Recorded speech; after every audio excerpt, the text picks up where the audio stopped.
Hello everyone. तो आज हम सॉल्व करने जा रहे हैं एक्सरसाइज 9.1 का क्वेश्चन नंबर 15, ठीक है, जो कि इस चैप्टर का आपका लास्ट क्वेश्चन है। तो इस क्वेश्चन को बेटा ध्यान से समझना, इंपॉर्टेंट क्वेश्चन भी बन जाता है क्योंकि थोड़ा ये अलग तरीके का क्वेश्चन है। अभी तक आप डिस्टेंस निकाल रहे थे, अभी तक आप एंगल निकाल रहे थे, लेकिन यहाँ पे आपको टाइम निकालना है। टाइम कैसे निकलेगा समझाता हूँ अभी एक एक करके। क्वेश्चन पहले पढ़ते हैं। A straight highway lead to the foot of the tower, मतलब एक टावर है। सबसे पहले हम क्या करते हैं, एक टावर ड्रॉ कर लेते हैं ना, तो ज्यादा बेहतर तरीके से आप समझ पाओगे। ये हमारा बेटा एक टावर है, आप समझ गए। ये हमारा एक टावर है। बोल रहे a man standing at the top of the tower, यहाँ पे एक इंसान बैठा हुआ है ना, बिल्कुल आप लोगों के जैसे। Observe a car at an angle of depression of 30 degree which is approaching to the foot of the tower. मतलब एक कार है, अभी इतना समझो, डिप्रेशन वगैरह भूल जाओ। अभी आप समझो कि एक कार है, जो कार यहां पे है। क्यों? क्योंकि ये कार हाईवे पे चल रहा है और हाईवे ये रहा आपका। कार किधर की साइड आ रहा है? बिल्डिंग की साइड आ रहा है, सॉरी टावर की साइड आ रहा है। कार किधर साइड आ रहा है? टावर की साइड, मतलब इस तरफ आ रहा है कार। तो कितने डिग्री का यहाँ पे एंगल ऑफ डिप्रेशन बन रहा है? जब ये इंसान इस कार को देख रहा है तो कितने डिग्री का एंगल ऑफ डिप्रेशन बन रहा है? 30 डिग्री का। यहां तक समझ में आ गया। ये आपका हाईवे है। अगर आपको नहीं समझ में आ रहा है तो बेटा ध्यान से फिर से समझ लो। ये टावर है, ये आपका हाईवे है, यहां पे अभी कार खड़ी है। नाम अगर लिखना चाहो तो लिख लो कि ए बी एक टावर है, सी पॉइंट पे अभी कार खड़ी है जो बिल्डिंग की तरफ आ रही है, बी पॉइंट की तरफ आ रहा है विद यूनिफॉर्म स्पीड। बेटा एक टर्म यहां पे ध्यान से समझो, यूनिफॉर्म स्पीड। यहां क्वेश्चन आपका डायरेक्ट ऐसे लिख सकता था, approaching to the foot of the tower, उसके बाद में आगे लिख देता। लेकिन यहां पे यूनिफॉर्म स्पीड का मतलब क्या है कि वो एक ही स्पीड से आ रहा है, ज्यादा कम नहीं हो रहा है स्पीड में। ये नहीं कि स्पीड बढ़ा दिया, स्पीड कम कर दिया।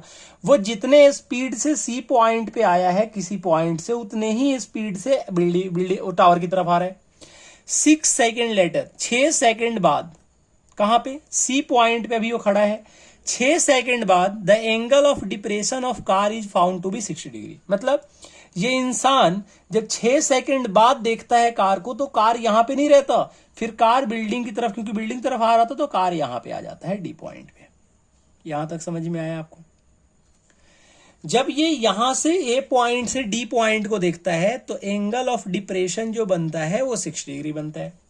अच्छा, आप ये भी जानते हो बेटा, अच्छी तरीके से आप जानते हो कि एंगल ऑफ डिप्रेशन या एंगल ऑफ एलिवेशन बने वो हमेशा लाइन ऑफ साइट और बेस के बीच में बनता है। तो हम एक बीसी के पैरेलल एक लाइन ड्रॉ कर लेंगे ए पॉइंट से। इसका मतलब ये है कि ये जो एंगल बन रहा है ये आपका बेस है और ये लाइन ऑफ साइट है सेकंड केस के लिए। तो ये आपका एंगल बन रहा है 60 डिग्री। आपको समझ में आ रहा है? तो अगर ये 60 है तो ये भी कितना होगा? 60 डिग्री। क्यों?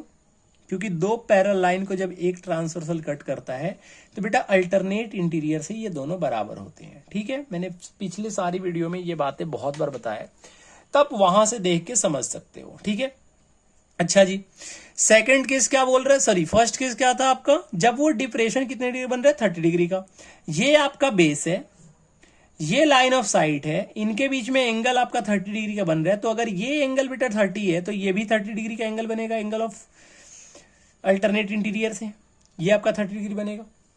यहां तक समझ में आ रहा है? वो क्वेश्चन बोल क्या रहा है? क्वेश्चन ये बोल रहा है कि सी पॉइंट से डी पॉइंट जाने में 6 सेकेंड लगा है, तो डी पॉइंट से बी तक आने में, मतलब डी पॉइंट पे भी कार खड़ी है, जब वो डी पॉइंट से अगर बी तक आती है तो टावर के पास पहुंचने में टाइम कितना लेगा?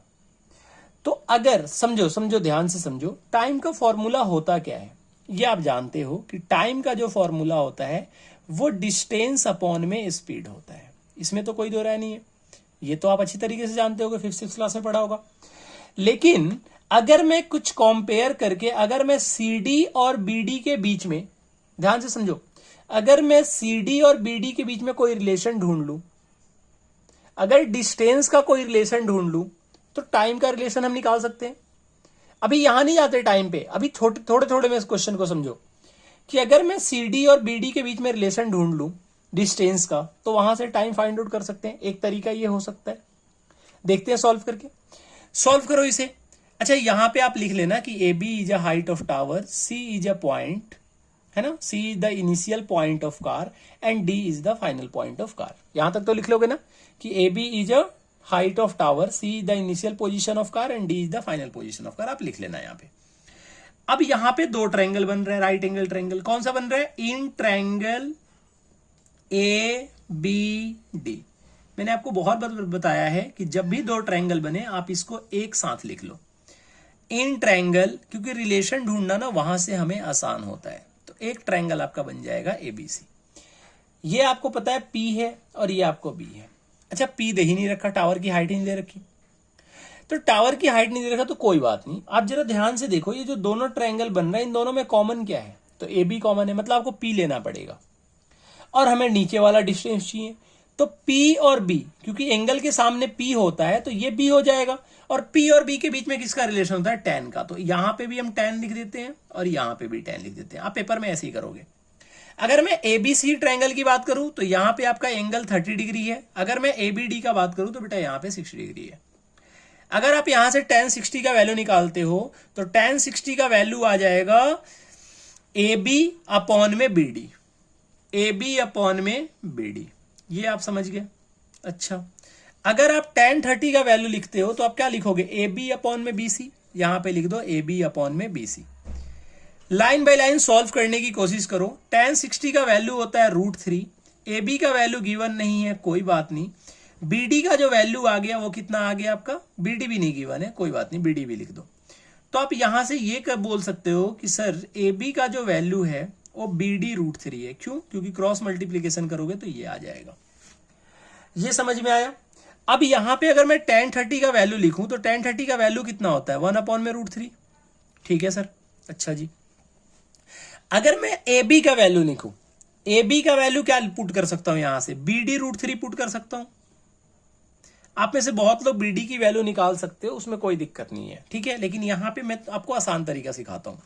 AB की जगह पे BD √3 पुट कर दिया क्योंकि यहां पे AB का वैल्यू आया था। अच्छा, BC का वैल्यू कितना है? BC को क्या BD प्लस DC नहीं लिख सकते हैं? ये पूरा BC है, BC को BD प्लस DC लिख सकते हैं। तो यहां पे मैं BC को लिख देता हूं BD प्लस DC। यहां तक कोई कंफ्यूजन नहीं है। आप क्रॉस मल्टीप्लीकेशन करोगे तो बेटा BD प्लस जो DC होगा वो इक्वल आ जाएगा किसके? BD में यहां पे कुछ नहीं है तो 1 से मल्टीप्लाई करोगे तो BD आ जाएगा, और √3 में √3 से मल्टीप्लाई करोगे तो बेटा 3 आ जाएगा। यहां तक आपको समझ में आ रहा होगा, ठीक है सर। अगर मैं यहां पे DC की वैल्यू निकालूं तो DC को मैं क्या लिख सकता हूं? 3BD minus BD। बेटा इससे आसान तरीका ना नहीं है। मैं इसको अलग अलग 2-3 तरीके से आपको करके बता देता, आप समझ नहीं पाते या तो समझने में आपको टाइम लग जाता। ये बड़ा आसान तरीका है कि आपने यहां से AB की वैल्यू निकाल ली, क्योंकि AB दोनों में कॉमन था तो फर्स्ट से निकाल के आपने सेकंड में पुट कर दिया।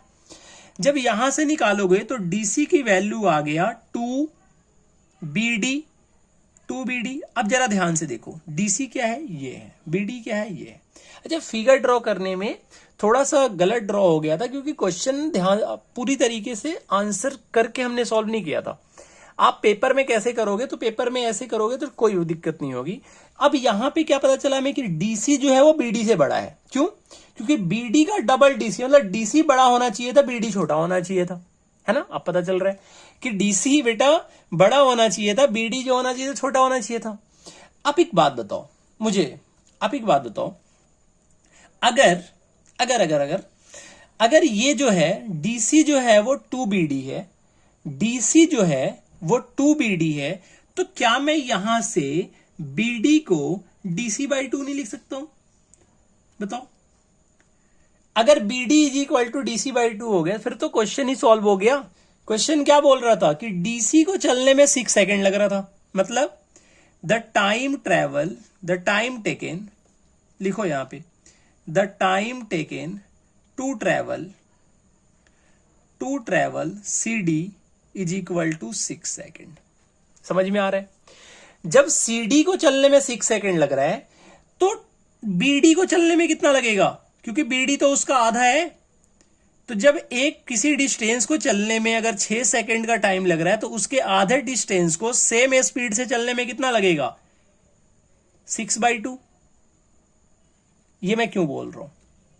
रीजन है इसके पीछे। अभी मैं आपको बताता हूं कैसे निकाला मैंने।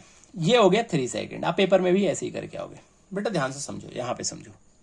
है ना, कुछ नहीं छोड़ रहा है, यहां पे समझो। ये पूरा डिस्टेंस है, ठीक है, ये पूरा डिस्टेंस है। ये पूरा डिस्टेंस मान लो, ये पूरा डिस्टेंस जो है वो आपका 20 मीटर है। कितना है? 20 मीटर है। और 20 मीटर के डिस्टेंस को कोई बाइक मान लो 4 सेकंड में ट्रेवल कर ले रहा है। कितने में? 4 सेकंड में। 20 मीटर के डिस्टेंस को 4 सेकंड में ट्रेवल कर रहा है। तो अगर सेम स्पीड से मैं आपको बोलूं कि 10 मीटर के डिस्टेंस को कितने में सॉल्व करेगा, अगर 20 मीटर का डिस्टेंस 4 सेकंड में ट्रेवल कर रहा है तो यहां से स्पीड हम क्या निकाल सकते हैं? डिस्टेंस अपॉन में टाइम, डी अपॉन में टी। तो 20 अपॉन में 4 आएगा तो कितना आ जाएगा? यहां से 5 आ जाएगा स्पीड। अब मैं बोल रहा हूं कि ये जो डिस्टेंस है उसको मैंने कम कर दिया, बिल्कुल इसका आधा कर दिया, 10 मीटर कर दिया। तो इस केस में टाइम क्या लगेगा? तो टाइम का फॉर्मूला क्या होता है? डी अपॉन में एस। डिस्टेंस तो आपका 10 हो गया और स्पीड जो है वो आपका 5 हो गया। तो इस केस में देखो तो 2 सेकंड आया या नहीं आया? मतलब पहले जो डिस्टेंस ट्रेवल करने में टाइम लग रहा था बिल्कुल उसका आधा टाइम हो गया इस केस में। क्यों? क्योंकि डिस्टेंस आधा है। अगर डिस्टेंस आधा है तो टाइम भी आधा लगेगा। Reason uniform speed. अगर ये नहीं दिया होता ना फिर क्वेश्चन करने में प्रॉब्लम आ सकती थी, क्योंकि स्पीड का पता नहीं होता किस स्पीड से ट्रेवल कर रहा है। लेकिन उसने बोल रखा है कि यूनिफॉर्म स्पीड से है, मतलब ये कहने का है कि अगर सी से लेकर डी तक जिस स्पीड से ट्रेवल कर रहा है सेम स्पीड से वो डी से लेकर बी तक कर रहा है। ठीक है, आप इस तरीके से क्वेश्चन सॉल्व कर लेना पेपर में, कोई कंफ्यूजन नहीं होगा, कोई दिक्कत नहीं होगा, आपको पूरे मार्क्स मिलेंगे। बस यहां पे लिख लेना जो मैंने बताया था। ठीक है बेटा, उम्मीद है आपको समझ में आया होगा। अगर आपको समझ में आ रहा है, पढ़ाया हुआ सॉल्यूशन आपको समझ में आ रहा है तो बेटा वीडियो को लाइक कर लेना है और कमेंट करके जरूर बताना कि कैसा लगा आपको सॉल्यूशन, अच्छा है या ज्यादा कॉम्प्लिकेटेड तो नहीं कर दिया। मुझे ऐसा लग रहा है कि काफी आसान तरीके से आपको समझाया है ताकि आपको आसानी से समझ में आ जाए। ठीक है, तो चैनल को आपको सब्सक्राइब भी कर लेना है और बेल आइकन को दबा देना ताकि किसी भी चैप्टर के सॉल्यूशन जब मैं अपलोड करूं तो आपके पास जल्दी से पहुंच जाए। ठीक है बेटा, मिलते हैं आपसे नेक्स्ट वीडियो में। Till then tata, bye bye.